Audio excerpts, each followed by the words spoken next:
Y'all, it's Reverend Will at First Christian Church in Fulton, Missouri, coming to you live for our midweek devotion.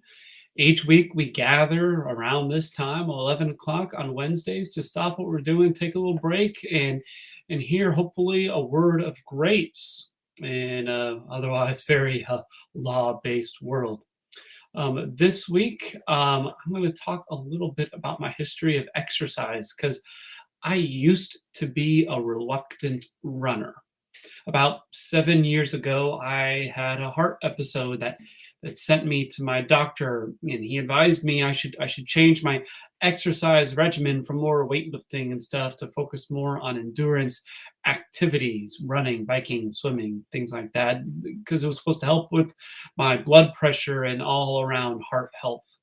So I bought some running shoes. My shoulders are bad and I don't want to sit on my butt for too long, so running sounded good to me. I found a race to sign up for and I got training. Between when I first started and now, I had some accomplishments. I ran a half marathon where I beat my brother and my dad. I know he watches this, so I wanted to make sure I reminded him that I beat him. I went to the boonies of Iowa. I'm talking gravel roads during March to win a trail race where the path was frozen over in parts and other parts it was just mud. And so I came back and had to be hosed off in Iowa in March. But more importantly, I didn't have another heart episode. Now, I wouldn't say that I liked running, but I did like the sense of accomplishment when I was done. I liked achieving the goal. I liked enduring the difficulty of the run. Like I said, the endurance training worked until I got hurt. Age caught up with me and notoriously weak ankles, prone to rolling and turning over, and I developed tendonitis in my foot.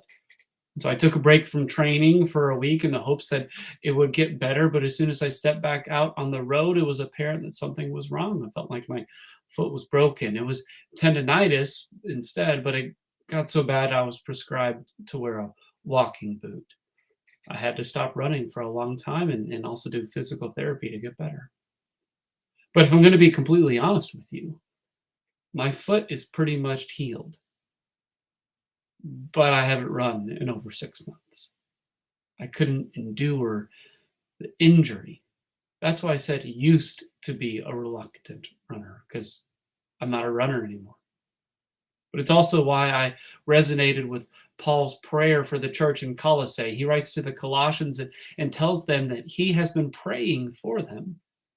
It was a threefold prayer focused on them living their faith out. The first petition was for them to do good work and grow in the knowledge of God. The third was for them to express joy and thanksgiving. Those sound good, sound great. I love to do good things. I would love to live joyfully. I could use the petition which spoke to me. Paul prayed that they would be, quote, strengthened through his glorious might so that you endure everything and have patience. Enduring everything and having patience. I definitely could benefit from more endurance and patience, and I'm not just talking about with my foot or with running. Whether it's because the world out there seems to be hurtling ever closer to an apocalypse or something more internal is amiss, there are times when my endurance with the whole thing is shrinking ever quicker. Faith wavers, trust wanes, prayer practices falter, and worship becomes rote. The underlying assumption Paul makes is that the life of faith will include those things you have to endure and make you have patience. It's not all sunshine and roses. There will be trials, temptations, frustrations. Paul knows this to be true because it's manifested in his life. Shipwrecks, public floggings, even imprisonment. In fact, he's writing the letter of the Colossians while he wastes away in his cell, never to leave Rome. If this were so for the chief apostle to the Gentiles, which ostensibly includes you and me, why would we expect anything less? I mean, I think Paul understood following in the footsteps of Jesus led not to Palatine Hill at the birthplace of Rome, but to Calvary, the birthplace of grace and mercy and love. I suppose that's why Paul makes sure the Colossians remembered God's good news when he told them that Jesus rescued us from the control of darkness and transferred us into the kingdom of the Son he loves. He set us free through the Son and forgave our sins. Paul knew that the thing that was going to give them endurance and patience wasn't their own strength or resolve or physical therapy or even a good training regimen that they could just follow along. It was and is Jesus, the work he'd done on their and our behalf, dying and rising that we might be forgiven and free. Knowing and remembering this, that we can do as Hebrews tells us. So then, with endurance, let us also run the race that is laid out in front of us. Since we have such a great cloud of witnesses surrounding us, let us throw off any extra baggage, get rid of the sin that trips us up, and fix our eyes on Jesus, faith's pioneer and perfecter.